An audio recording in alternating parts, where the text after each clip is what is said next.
রবিবাসরীয় প্রচারে রানাঘাটের তৃণমূল প্রার্থী মুকুটমণি অধিকারী ভোট ঘোষণার পর প্রথম রবিবার, আর সেই সকালটাকে নষ্ট করতে চাইছেন না কোনো রাজনৈতিক দলের প্রার্থীরাই। বিজেপি থেকে শাসক দলে যোগ দিয়েই লোকসভা ভোটের টিকিট পেয়েছেন রানাঘাট দক্ষিণের বিধায়ক মুকুটমণি অধিকারী। তিনি আজ রবিবাসরীয় প্রচারে, সেই ছবি এই মুহূর্তে দেখছেন। বিগত 5 বছর ধরে রানাঘাট লোকসভার আপামর জনসাধারণ রাজনীতির ঊর্ধ্বে উঠে জগন্নাথ সরকারকে জিতিয়েছিলেন। সেই জায়গায় দাঁড়িয়ে 5 বছর তার দেখা পাওয়া যায়নি। করোনার সময় তিনি গর্তের মধ্যে লুকিয়েছিলেন, তাকে মানুষ ইলেকট্রন মাইক্রোস্কোপ দিয়েও খুঁজে পায়নি। তাই মানুষ অতিষ্ঠ। জগাসুরকে নিধন করার জন্য শুধু তৃণমূল কংগ্রেসের কর্মী সমর্থকরা নয়, রানাঘাট লোকসভার প্রত্যেকটা মানুষ অধীর আগ্রহে অপেক্ষা করছে। বাঁকুড়ায় জোর কদমে প্রচারে তৃণমূল বিজেপি। বাঁকুড়ায় সুভাষ সরকার বনাম অরূপ চক্রবর্তী। বাঁকুড়া কেন্দ্রের বিজেপি প্রার্থী সুভাষ সরকার, এই কেন্দ্রের বিদায়ী সাংসদও তিনি। সুভাষ সরকারের বিরুদ্ধে বাঁকুড়ায় তৃণমূল প্রার্থী অরূপ চক্রবর্তী। ভোটের নির্ঘণ্ট ঘোষণার পর রবিবাসরীয় প্রচারে শাসক বিরোধী শিবিরের দুই প্রার্থী। প্রথমেই হচ্ছে কৃষক সম্মান নিধি, তো অনেকের সঙ্গেই দেখা হলো, তারা কৃষক সম্মান নিধি পান। এইমাত্র এখানে বিশ্বনাথ পাল, তার সঙ্গে দেখা হলো। তিনি নিজের তৈরি করা শশা নিয়ে এসছেন বিক্রি করতে। তার সঙ্গে সঙ্গে যাতে জৈব চাষ হয় সেদিকেও প্রধানমন্ত্রী নজর দিয়েছেন, যাতে সার সহজলভ্য হয়, সার যাতে সহজে মানুষ পায়। সেই জন্য দেখবেন যে অনেক এমন দোকান তৈরি হচ্ছে যেখান থেকে সমস্ত ইনফরমেশন পাচ্ছে। হ্যাঁ, তো সেইগুলো সমস্ত খবরগুলো কৃষকদের দেওয়া। চায়ের আড্ডা তো আজকাল নয়, তো ছোটোবেলা থেকে চায়ের আড্ডা ঠিক বলে এগুলোকে। এই মাচানতলার মোড়, কলেজ মোড়, মেডিকেল কলেজের মোড়, বসে যায় একবার করে চায়ের আড্ডাতে সবাই। আমাদের একটা ভালো আড্ডা হয় চায়ের, তোমার ইয়েতে কী নাম, সতীঘাটে, কিন্তু বড় ভিড় চায়ের দোকানে। তো এইখানটা ফাঁকা আছে, এখানে সব আমাদের দলীয় কর্মীরা আছে, এইখানটা এটা ঠিক আছে, তো চল সামার এখানে ঠেকেই চলে এলাম। হিংসামুক্ত ভোট করাতে কমিশনের সামনে চ্যালেঞ্জ 4টে এম। তা মোকাবিলায় একগুচ্ছ পরিকল্পনা নেওয়া হচ্ছে, জানালেন মুখ্য নির্বাচন কমিশনার রাজীব কুমার। 4টি এম কি কি? রাজীব কুমার জানিয়েছেন, মাসল অর্থাৎ পেশি শক্তি, মানি অর্থাৎ অর্থ শক্তি, মিস ইনফরমেশন অর্থাৎ ভুয়ো তথ্য এবং মডেল কোড অফ কন্ডাক্ট। তার মন্তব্য, এমন অনেক রাজ্য রয়েছে যেখানে হিংসার ঘটনা প্রতি নির্বাচনেই ঘটে।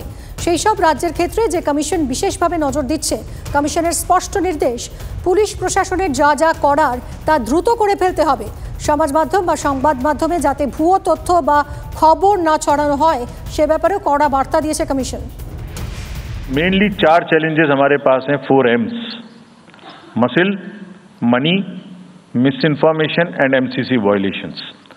एसेंशियली 4 किस्म के ब्रॉड जो हमारे प्रोसेस हैं, और इसी के संदर्भ में पूरा जो प्रोसेस अब आज से शुरू होगा और जब तक चुनाव खत्म होगा तो इलेक्शन कमीशन का अधिकांश समय इन्हीं 4 चीज़ों में लगने वाला है कि how to control muscle power, how to control money power, how to control the menace of misinformation, and how to control the violations which are done or alleged to be done under MCC.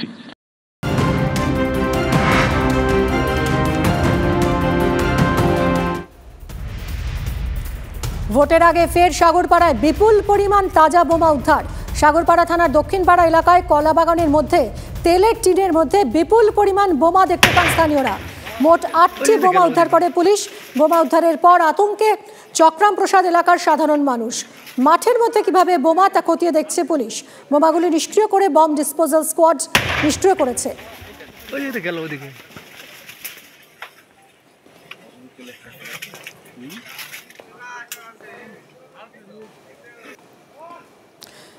সাগরপাড়ায় বিপুল পরিমাণ তাজা বোমা উদ্ধার হয়েছে। সাগরপাড়া থানার দক্ষিণপাড়া এলাকায় কলাবাগানের মধ্যে তেলের টিনের মধ্যেই বিপুল পরিমাণ বোমা ছিল। বম ডিসপোজাল স্কোয়াড ঘটনাস্থলে পৌঁছে বোমাগুলি নিষ্ক্রিয় করে।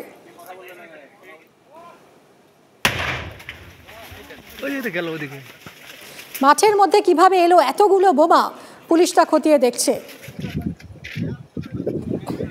কৌশিকের কাছ থেকে আরো সবিস্তারে জানবো আমাদের প্রতিনিধি। কৌশিক, কোথা থেকে এলো এত বোমা? তদন্তে নেমে পুলিশ কি কিছু জানতে পারছে এখনো?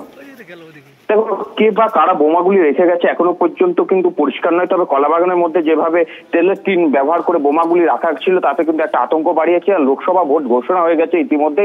মুর্শিদাবাদে যেভাবে লোকসভা ভোট ঘোষণার আগেও যেভাবে বোমা উদ্ধার হয়েছে, অর্থাৎ যে একটা আতঙ্ক কিন্তু তৈরি হতেই থাকে। পঞ্চায়েতে আমরা দেখেছি মুর্শিদাবাদে হিংসার ছবি। সেই জায়গায় গিয়ে লোকসভা ভোট কতটা নিরাপদ, শান্তিতে ভোট দিতে পারবে সেটাও কিন্তু এখন চিন্তার বিষয়।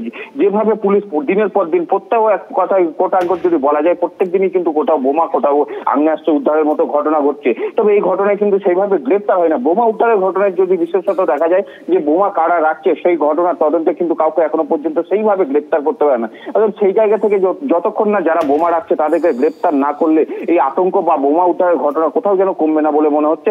তবে লোকসভা ভোটে যে এই বোমা উদ্ধার বা এইসব ঘটনা কিন্তু আরো চ্যালেঞ্জের মুখে ফেলে দেবে নির্বাচন কমিশনকে। একদমই, অনেক ধন্যবাদ কৌশিক।